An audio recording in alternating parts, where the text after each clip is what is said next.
नमस्कार मित्रों, मैं आपका मित्र दीपक तनेजा आप सभी का स्वागत करता हूं आपके सबसे लोकप्रिय चैनल योर कालचक्र में। मित्रों, आज हम उत्तरा दीदी के साथ बैठे हैं। आज वो हमें राशियों की अंतिम राशि मीन राशि पर कुछ सिखाने के लिए बैठे। तो मैं आप सभी के सहयोग से उनका स्वागत करता हूं। दीदी नमस्कार, आपका स्वागत है। नमस्कार। नमस्कार दीपक जी। जैसा कि आप लोग सभी जानते हैं, जो मीन राशि है वो हमारे आकाश चक्र की अंतिम राशि है। 360 डिग्री जो है राशियों में बांटी हुई हैं, 12 राशियों में, और प्रत्येक राशि को 30-30 डिग्री दी हुई है। तो ये राशि भी जो है 330 डिग्री से लेकर 360 डिग्री तक आकाश में स्थित है। और जो इसका अंतिम अंश है वो हमारा 0 डिग्री मेष राशि से जाकर जुड़ जाता है, क्योंकि ये पूरी गोलाई में है। सायन सिद्धांत के अनुसार जो ये सूर्य जो है मीन राशि में 19 फरवरी से 21 मार्च तक सायन में, और निर्यन को यदि हम लें तो 12 मार्च से 13 अप्रैल तक मीन राशि में रहता है। गुरु इस राशि का स्वामी है। एक्चुअली नेपच्यून की खोज के पश्चात, पहले नहीं, पश्चात पश्चिमी देशों ने इस राशि के गुणों और स्वभाव को देखकर नेपच्यून को भी इस राशि का स्वामी बना दिया गया। शुक्र जो है इस राशि में उच्च का होता है। आप सभी जानते हैं मीन राशि में शुक्र उच्च का होता है, और शनि यहाँ पर बल नहीं खोता। हालांकि शनि के लिए गुरु शत्रु है, लेकिन फिर भी शनि बल नहीं खोता है और शुभ और बलवान हो जाता है। बुध यहाँ नीच का हो जाता है। और शास्त्रों में हमारे एक चीज और कही गई है कि गुरु और शुक्र एक दूसरे के शत्रु हैं। इस बारे में हमने पिछली कुंभ राशि में भी चर्चा करी। तो एक दूसरे को शत्रु माना गया है, लेकिन इसका जो तात्पर्य है वो ये है कि इनकी क्रियाएं, इनके विचार शैली जो है एक दूसरे से, इनकी संगति, इनके समाज एक दूसरे से मेल नहीं खा, शुक्र के और गुरु के। अतः हमें एक दूसरे का शत्रु नहीं मानना चाहिए इन दोनों ग्रहों को, गुरु को और शुक्र को। इनके गुणों का गहराई से अध्ययन करके हमें निष्कर्ष निकालना चाहिए कि ऐसा क्यों है। गुरु प्रधान व्यक्ति जो होता है वो मानसिक और आध्यात्मिक तथा आत्मिक उन्नति पर जोर देता है। मानसिक, आध्यात्मिक और आत्मिक तीनों उन्नतियों पर जोर देता है।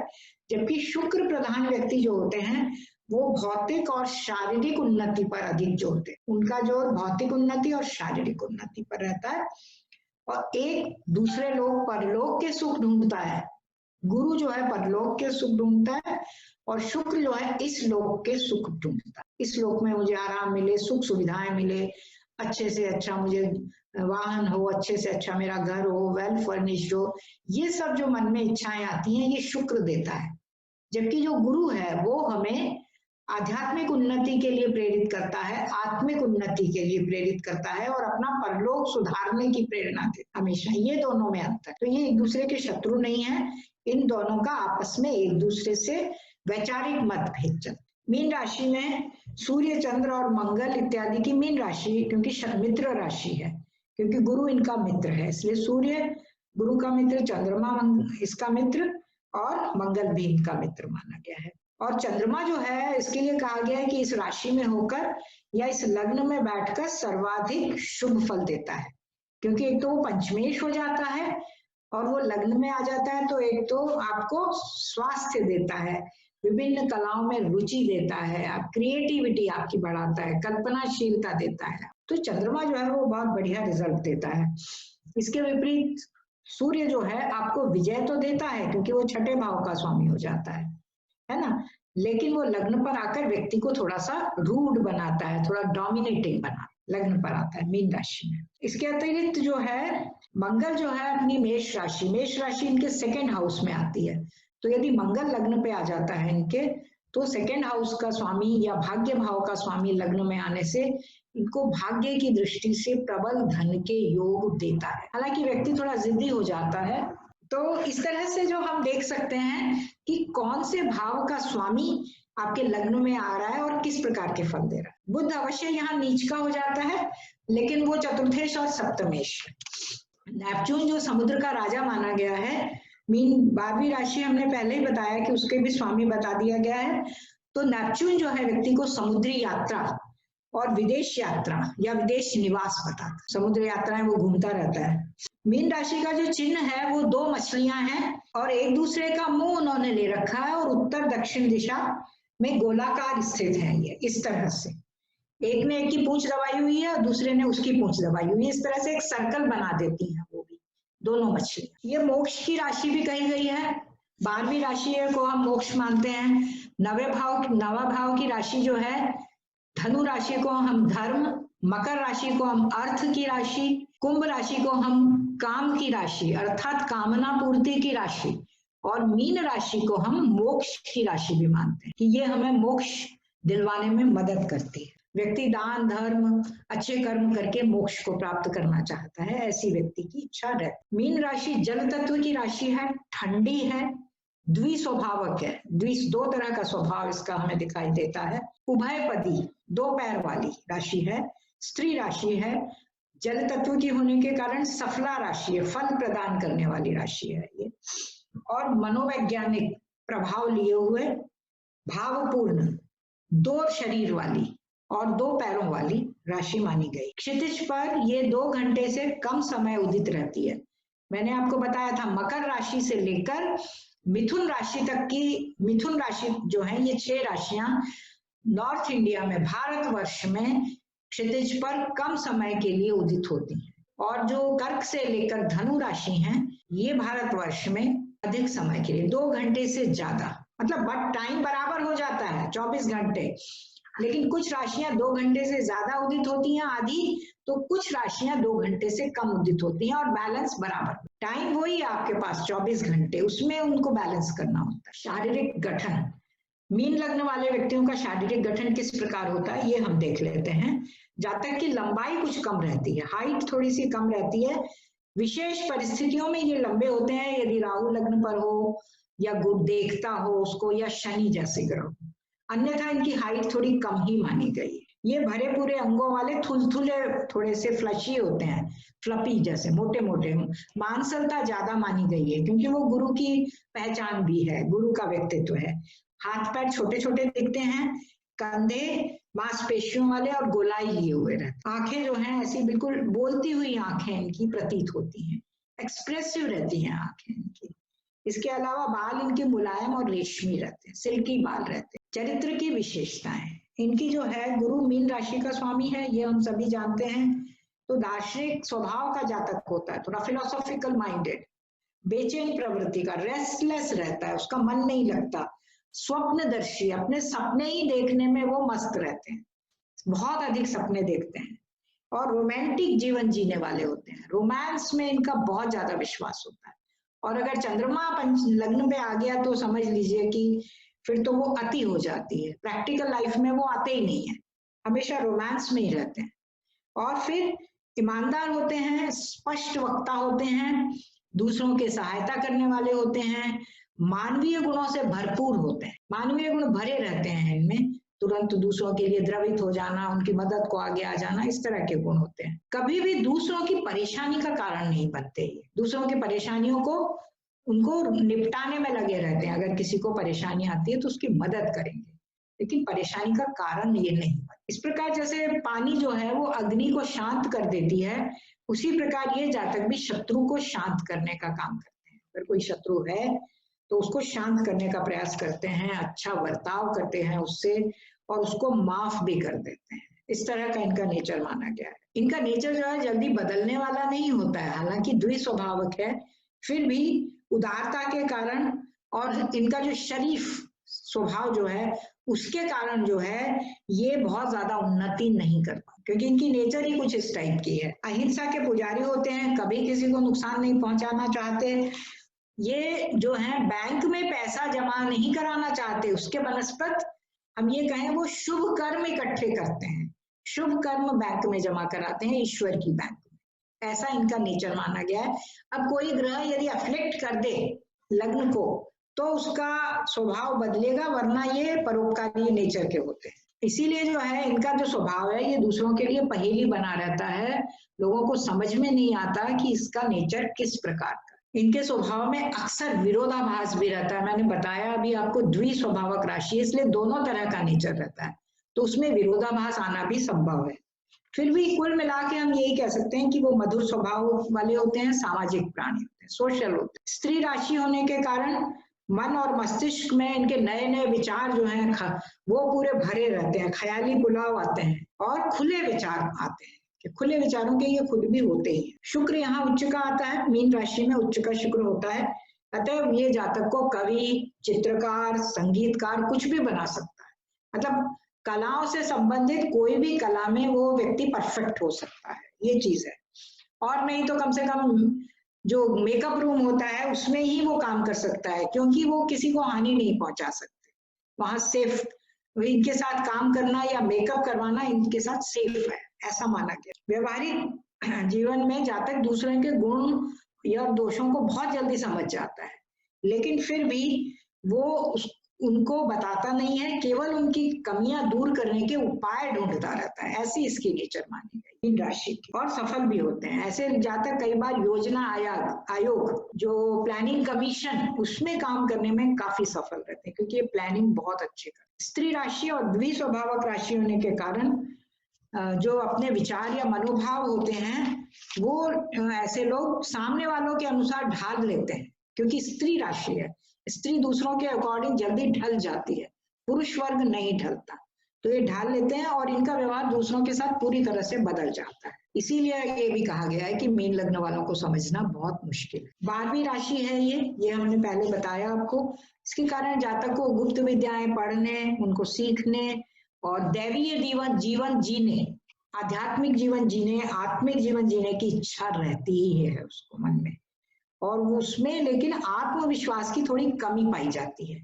स्त्री राशि है, थोड़ा सा अंदर एक डर सा बना रहता है हर वक्त, और जातक विदेशों में जाने को भी उत्सुक रहता है या विदेश निवास भी करता है, क्योंकि 12वीं राशि है, अनजाने प्लेस पर, अनजानी जगहों पर जाने की इनकी मंशा रहती है, जो इनकी पूरी भी होती है यदि अन्य ग्रह सपोर्ट करते हैं। दूसरे भाव का स्वामी जो है यदि मंगल लग्न पर होता है तो इनको एक्सट्रीमिस्ट बनाता है, थोड़ा अतिवादी बनाता है, लेकिन क्योंकि वो खूब कमाता भी है और खर्च भी करता है, उसको भाग्य से भी पैसा मिलता है या पिता से भी मिल सकता है, तो वो खर्चा भी खूब करता है, इस तरह का देखा गया है। और व्यक्ति यदि मंगल सुस्थापित है तो खुले विचारों वाला और अच्छे खुले व्यवहार वाला होता है। अब शुक्र जो है वो तीसरे भाव का स्वामी है, वो लग्न पर आता है तो इनको पड़ोसी तो अच्छे देता है, तीसरे भाव का स्वामी पड़ोसी देता है, हमारे अच्छे मित्र भी देता है जिनसे उनकी जान पहचान होती है, लेकिन वे चिंता का कारण भी बनते हैं, क्योंकि शुक्र जो है अष्टम भाव का स्वामी भी, इसलिए उनके अड़ोसी पड़ोसी मित्र मंडली या जान पहचान के लोग कभी कभी उनके लिए चिंता का विषय भी बन जाते हैं। तो दोनों तरह के फल शुक्र इनको देता है, और कलाकार तो बनाता ही है। बुध जो है, क्योंकि चतुर्थ भाव का स्वामी है, वो पढ़ने पढ़ाने में बहुत रुचि देता है, शिक्षा के प्रति उनका रुझान बताता है, और बुध चूंकि चंचल ग्रह भी है तो वो उनको घर बदलने की प्रेरणा भी बार बार देता है, तो मीन लग्न वाले उत्सुक रहते हैं घर बदलने के। चंद्रमा जो है जातक को थोड़ा सा डरपोक, जो मैंने पहले भी कहा, ये लग्न पे हो, जब डरपोक और स्वप्नों में खोया रहने वाला बना देता है, उसको दब्बू भी बनाता है, स्वप्न में खोया हुआ और कल्पनाशील बनाता है। और सूर्य जो है इनके लिए छठे भाव का स्वामी है, हालांकि लग्न में आकर इनको हिम्मत देता है, डोमिनेटिंग नेचर देता है, लेकिन इस टाइप का नेचर देता है कि जरा सा भी यदि ये बीमार हुए, इनको सर्दी जुकाम भी हुआ, तो ये इतने सतर्क हो जाते हैं, इतने कॉन्शियस हो जाते हैं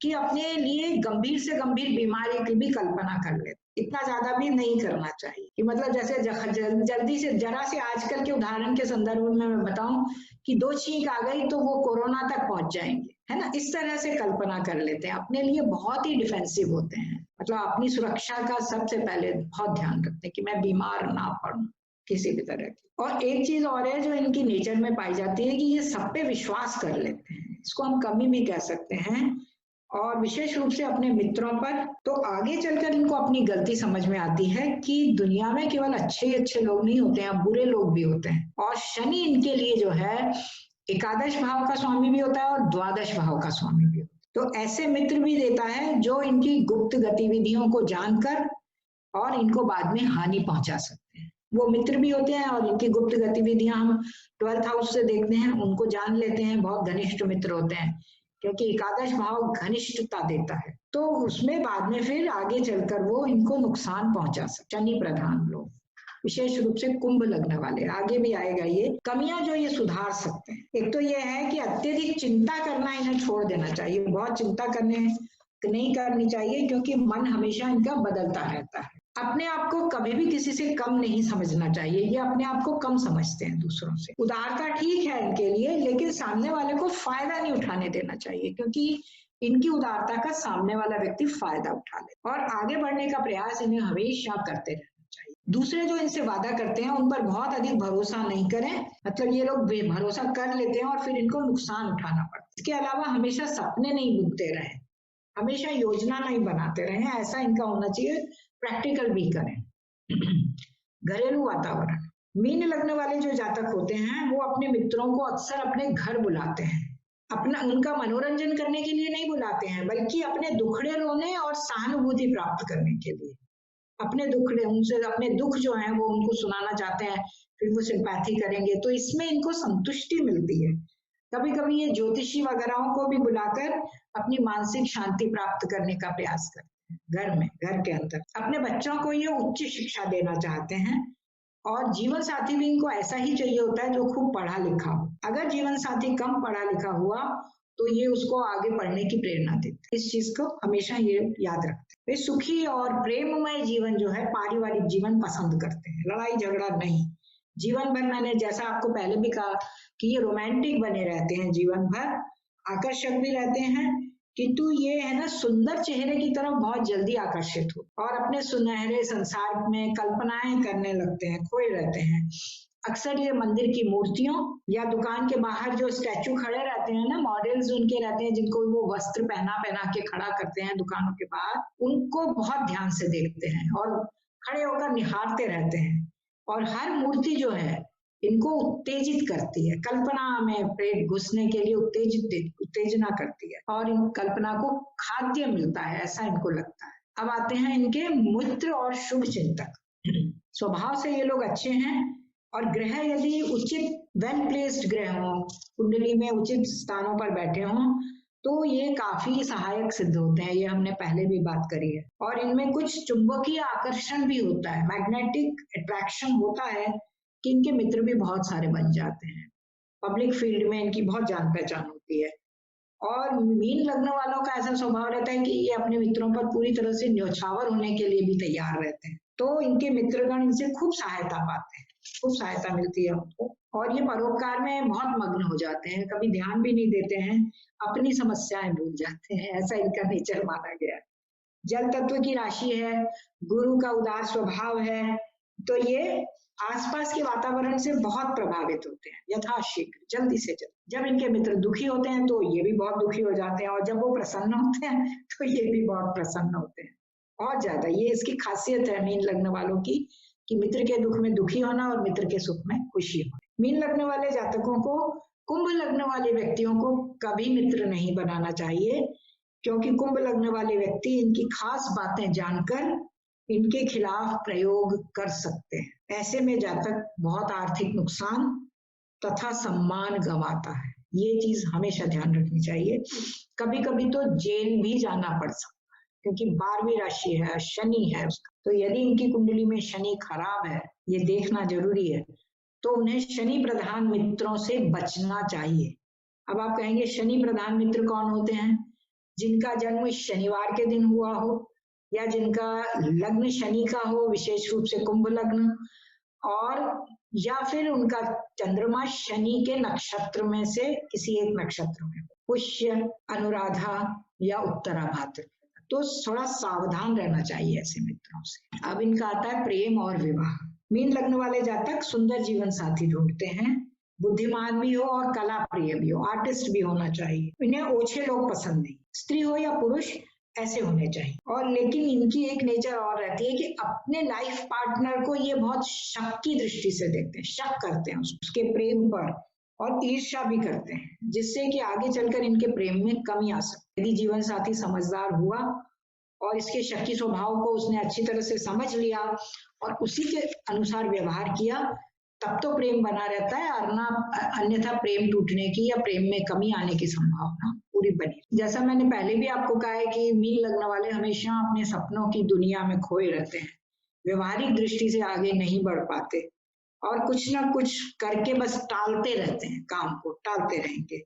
कायदे से इन्हें ऐसा जीवन साथी चाहिए जो अधिक स्वच्छंद विचारों का ना हो, खुले विचारों का ना हो, क्योंकि शक की स्वभाव प्रेम को भी शक की दृष्टि से ही देख। द्विस्वभावक राशि होने के कारण मीन लग्न वाले कभी तो बिल्कुल ही शांत बने रहते हैं और कभी कुछ प्रतिक्रिया नहीं देते, लेकिन कभी कभी बहुत प्रशंसा करते हैं और पूर्ण लगाव भी प्रदर्शित करते हैं। इन्हें श्रेष्ठ किंतु मनमौजी किस्म का व्यक्ति कहा जा सकता है।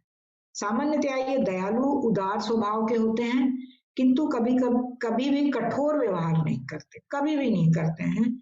जीवन पर्यंत ये रोमांटिक जीवन जीते रहे, उसी के प्रति आकर्षित। इनके जो जीवन साथी होते हैं उसमें सेकेंड हाउस का जो स्वामी है वो मंगल है, सप्तम भाव का जो स्वामी है वो बुध है और एकादश भाव का स्वामी जो है वो शनि है।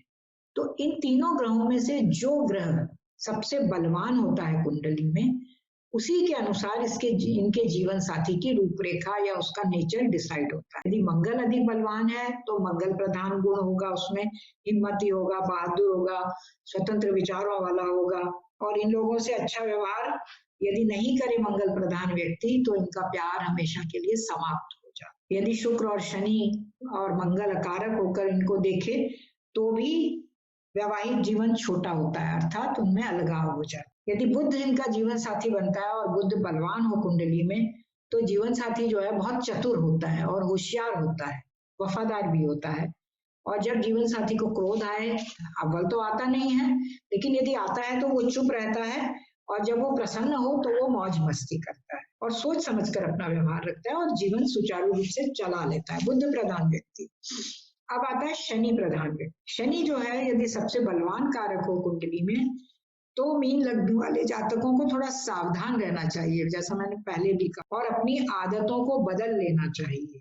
नहीं तो ऐसा जीवन साथी सुख और समृद्धि के समय में तो आपके साथ रहेगा जब आपके अच्छे दिन हैं, और बुरे दिन में या कष्ट वाले दिनों में आपको छोड़ दे। ये चीज ध्यान रखें। ये सारी बातें जो है व्यापारिक साथी या व्यापारिक पार्टनर और घनिष्ठ मित्रों पर भी लागू होती है। जो व्यक्ति जिनसे व्यापारिक पार्टनरशिप करते हैं, पार्टनर्स पे भी लागू होती है और जीवन साथी। वैसे मीन लग्न वालों के लिए कन्या लग्न वाले और कर्क लग्न वाले जीवन साथी श्रेष्ठ माने गए। संतान, गुरु जो मीन राशि का स्वामी है और मीन लग्न वालों के लिए पंचम भाव में उच्च का हो जाता है।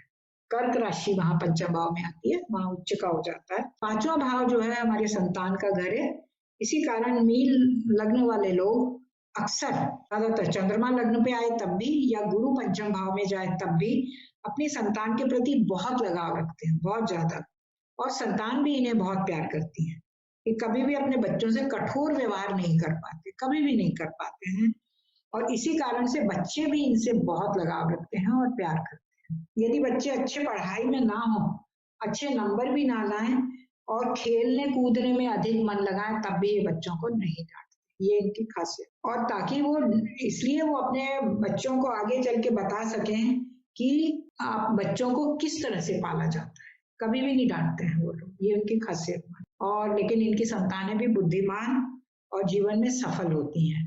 वो कलाकार भी हो सकती हैं, आर्टिस्ट भी। चंद्रमा पंचम भाव का स्वामी है, कम से कम पहला बच्चा जो है वो तो हो ही सकता है। यदि मीन लग्न वाले जातक मूडी ना हो, शक्ति मिजाज नहीं हो, तो बहुत अच्छे समाज सेवक का काम कर सकते और खुशहाल और प्रेमपूर्ण जीवन जी सकते हैं। दो इनकी कमियां मानी गई हैं, शक्ति और मूडी बहुत माने गए हैं। मीन लग्न वाले जातकों के लिए दूसरा, पांचवा और 11वां भाव जो है वो संतान का कारक। मंगल, चंद्र और शनि ये स्वामी है संतान। इनकी संतान है अमीर, व्यापारिक बुद्धि वाली, खदानों के उत्पादन में काम करने वाली या धातुओं या तेल का काम करने, क्योंकि मंगल जो है जमीन जायदाद, शनि जो है खदानों, चंद्र और शनि जो है वो तेल, लिक्विड्स या फिर पेट्रोल, तरल पदार्थों का काम करने वाले हो सकते। अब आते हैं हमारे इनके शुभ दिन। शुभ दिन है, एक तो गुरुवार है इनके लिए जो लग्नेश है और दशमेश, ये बेस्ट प्लैनेट तो गुरु माना गया है। उसके बाद आता है मंगल। मंगल जो है इनके लिए सेकेंड हाउस लॉर्ड है और नवम भाव का स्वामी। भाग्येश है, धनेश है। तो मंगल भी इनके लिए बहुत अच्छा माना गया है। और रविवार जो छठे भाव का स्वामी है, जो इनको शत्रु विजय देता है और सफलता देता है। सोमवार जो है और शनिवार, ये इनके लिए लाभ न देकर सामने वाले जो हैं, इनके कंपटीटर्स जो हैं, सप्तम भाव से जुड़े हुए जो व्यक्ति हैं, इनके जीवन साथी, इनके व्यापारिक पार्टनर, उनको लाभ देते हैं शनि और मंगल। बुध और शुक्र भी, बुध और शुक्र ये दोनों ग्रह भी आपकी अपेक्षा, मतलब मीन लग्न वालों की अपेक्षा सामने वालों को ज्यादा फायदा देते हैं 7th हाउस से, और विरोधी पक्ष को ज्यादा फायदा पहुंचाते। व्यापारिक प्रतिष्ठान और मान सम्मान इत्यादि के लिए गुरुवार इनके लिए बहुत अच्छा माना गया है। धन के लिए, उच्च शिक्षा के लिए, विदेश यात्रा के लिए मंगल बहुत अच्छा माना गया। परीक्षा और धन उधार लेने के लिए रविवार श्रेष्ठ। सोमवार और बुधवार तथा शुक्रवार इनके पार्टनर्स, इनके व्यापारिक भागीदार, इन सब के लिए लाभदायक है, इनके लिए नहीं है। शनिवार के दिन किसी से झगड़ा ना करें और ना ही कोई समझौता करें, वरना नुकसान होने की संभावना है। शुभ रंग लाल, जैसा लाल जो है वो मंगल का रंग है, जो हमने मंगल की बड़ाइयां बताई। पीला और नारंगी रंग इनके लिए भाग्यशाली है। गुलाबी रंग भी थोड़ा मंगल का माना गया है, हल्का। नीला, सफेद और क्रीम तथा हरा रंग ये इनके लिए अच्छे नहीं है, भागीदार के लिए श्रेष्ठ है। मीन लग्न वाले इन्हें प्रयोग न करें या बहुत कम करें। वो हम चंद्रमा की पोजीशन पर देख सकते हैं कि चंद्रमा पंचम भाव का स्वामी होकर अगर एकादश से जुड़ रहा है या एकादश भाव से या 10th हाउस से उसके सब में है या नक्षत्र में है, तो वो फायदा देगा। लेकिन तब भी हमें संभल कर ही रत्न पहनना चाहिए। इनके लिए सबसे अच्छा रत्न है सोने में मूंगा बनवाकर पहनना, बेस्ट रत्न है। दोनों का कॉम्बिनेशन, लग्न जुड़ता है, धन भाव जुड़ता है, भाग्य भाव जुड़ता है और दशम भाव दोनों जुड़ जाते हैं। शुभ अंक इनके लिए सबसे पहले 3 अंक श्रेष्ठ है जो गुरु का है, फिर 9 अंक श्रेष्ठ है और अंत में 1 और 4 जो सूर्य के अंक हैं। 8 अंक इनके लिए ठीक नहीं है, 8 जो है वो शनि का। अब मीन राशि का किन किन पर अधिकार है? इनका जो इस मीन राशि में पूर्वा भाद्रपदा नक्षत्र होता है 3 डिग्री 20 मिनट, तो ये नक्षत्र जो है इसमें यदि कोई जन्म लेता है तो अधिकतर राजनीतिज्ञ, वकील, प्रोफेसर, सभ्यजन, मंत्री, बैंक एजेंट, धार्मिक लोग, यात्री और घुमक्कड़ होते हैं यदि इस नक्षत्र में कोई जन्म लेता है। उत्तरा भाद्रपदा जो शनि का नक्षत्र है, इसमें जन्म लेने वाले लोग धनी, शासक, ऋषि, दानवीर और आत्म बलिदानी होते हैं। इसके अलावा रेवती नक्षत्र है, इसमें अंतिम नक्षत्र जो है 27वां नक्षत्र, इसमें यदि कोई जन्म लेता है तो मोती, नमक, फूल और खुशबू के व्यापारी हो सकते हैं। वो लोग पढ़े लिखे होते हैं, शिक्षित होते हैं, पत्रकार या लेखाकार हो सकते हैं, ऑडिटर हो सकते हैं या बैंकर हो सकते हैं या पावर हाउस से जुड़े हो सकते। खान, झीलें, तालाब, क्योंकि मीन राशि है जल तत्व से भरी हुई है। समुद्र, मछली घर, स्थिर जल जो स्थिर जल है, नीले तथा सीलन वाले क्षेत्र, तेल के क्षेत्र, तेल के टैंकर, मंदिर, बंदरगाह, अस्पताल, आरोग्यशालाएं, एकांतवास या जेल, पुराने मठ या कुएं, ये इनके स्थान माने गए हैं मीन राशि। उत्पाद, क्या क्या उत्पाद हैं मीन राशि के? मछली घर या मछली का उत्पादन, पेय पदार्थ, लिक्विड्स जो भी हम पी सकते हैं, रबर, पनडुब्बी जो समुद्र के अंदर रहती है वो, गोताखोर जो डाइवर होते हैं जो समुद्र में गोते लगाकर मोती लाते हैं या ढूंढते हैं, अंदर खोज करते हैं, जहाज रानी, शिपिंग, नौकायान, नौका संचालन और तरल पदार्थ या लिक्विड पदार्थ इसके उत्पाद माने गए हैं।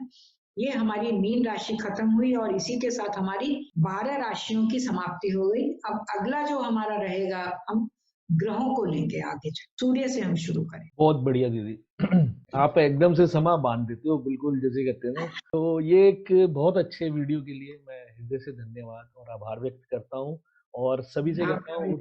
हाँ, उत्तरा दीदी का एक मोबाइल नंबर और ईमेल एड्रेस है, कृपया इसे नोट डाउन करें। किसी भी प्रकार की कोई सहायता या कोई कंसल्टेंसी उत्तरा दीदी से लेनी है तो आप डायरेक्टली। नमस्कार।